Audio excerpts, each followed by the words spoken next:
بسم اللہ الرحمن الرحیم۔ شب بارات میں عبادت۔ ام المومنین حضرت عائشہ صدیقہ رضی اللہ تعالیٰ عنہ فرماتی ہیں کہ حضور پاک صلی اللہ تعالیٰ علیہ وآلہ وسلم صبح تک مسلسل قیام و قعدہ کی حالت میں رہے، حالانکہ آپ کے پاؤں مبارک پھول گئے۔ میں نے عرض کیا، آپ پر میرے ماں باپ قربان، آپ کو اللہ و مقام اعزاز عطا فرمایا ہے کہ آپ کے صدقے آپ کے پہلوؤں و بچوں کے گناہ بھی معاف کر دیے، تو پھر اتنی مشقت کرنے کی کیا ضرورت ہے؟ تو آپ نے فرمایا کہ اے عائشہ، تو کیا میں اللہ کا شکر ادا نہ کروں؟ کیا تم جانتی ہو کہ اس رات کی کیا فضیلت ہے؟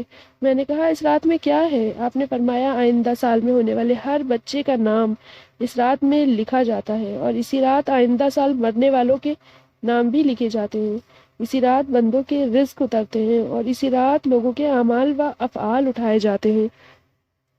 حضرت عائشہ صدیقہ رضی اللہ تعالیٰ عنہ فرماتی ہیں، حضور صلی اللہ تعالیٰ علیہ وآلہ وسلم شب بارات میں نماز پڑھنے لگے، مختصر قیام کیا، سورہ فاتحہ و چھوٹی صورتیں پڑھی، اور رکوع کے بعد آدھی رات تک سجدہ ریز رہے، پھر دوسری رکعت میں کھڑے ہوئے اور پہلی رکعت کی طرح سورہ فاتحہ و چھوٹی سورہ بقرہ پڑھ کر رکوع کے بعد فجر تک سجدہ ریز رہے، یعنی پوری رات میں 2 رکعت۔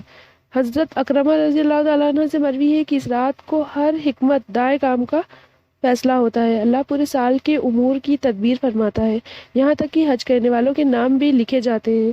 حضرت حکیم بن کیسان رحمۃ اللہ علیہ فرماتے ہیں کہ شب بارات میں اللہ ان پر توجہ دیتا ہے جو اس رات اپنے آپ کو پاک رکھتے ہیں، اللہ اسے آئندہ شب بارات تک پاک رکھتا ہے۔ حضرت ابو ہریرہ رضی اللہ تعالیٰ عنہ سے مروی ہے کہ حضور صلی اللہ تعالیٰ علیہ وآلہ وسلم نے فرمایا، حضرت جبرائیل رضی اللہ تعالیٰ عنہ شعبان کی 15ویں رات کو میرے پاس آئے اور کہا، اے محمد صلی اللہ تعالیٰ علیہ وآلہ وسلم، آسمان کی طرف سر اٹھائیں۔ میں نے پوچھا، یہ رات کیا ہے؟ فرمایا، یہ وہ رات ہے جس میں اللہ رحمتوں کے دروازوں میں سے 300 دروازے کھول دیتا ہے اور ہر اس شخص کو بخش دیتا ہے جو مشرک نہ ہو، البتہ جادوگر، کاہن، عادی شرابی، بار بار سود کھانے والا اور زنا کرنے والوں کی بخشش نہیں ہوگی جب تک کہ وہ توبہ نہ کر لے۔ اس رات کا جب چوتھا حصہ ہوا تو حضرت جبرائیل علیہ السلام انہوں نے عرض کیا کہ اے محمد صلی اللہ تعالیٰ علیہ وآلہ وسلم، اپنا سر اٹھائیے۔ آپ نے سر اٹھایا تو دیکھا کہ جنت کے دروازے کھلے تھے، پہلے دروازے پہ ایک فرشتہ ندا دے رہا ہے، اس رات کو رکوع کرنے والوں کے لیے خوشخبری ہے۔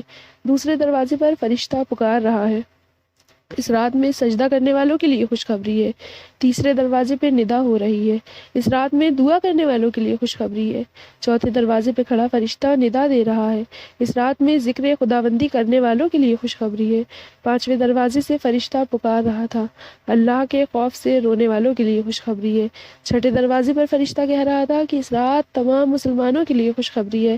ساتویں دروازے پہ موجود فرشتوں کی ندا یہ تھی کہ کیا کوئی سائل ہے جس کے سوال کے مطابق عطا کیا جائے؟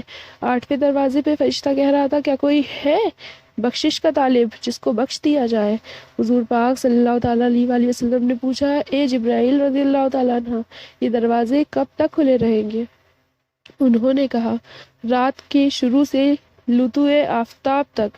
پھر کہا، اے محمد صلی اللہ تعالیٰ علیہ وآلہ وسلم، اس رات اللہ قبیلہ بنو کلب کی بکریوں کے بالوں کے برابر لوگوں کو جہنم سے آزاد کرتا ہے۔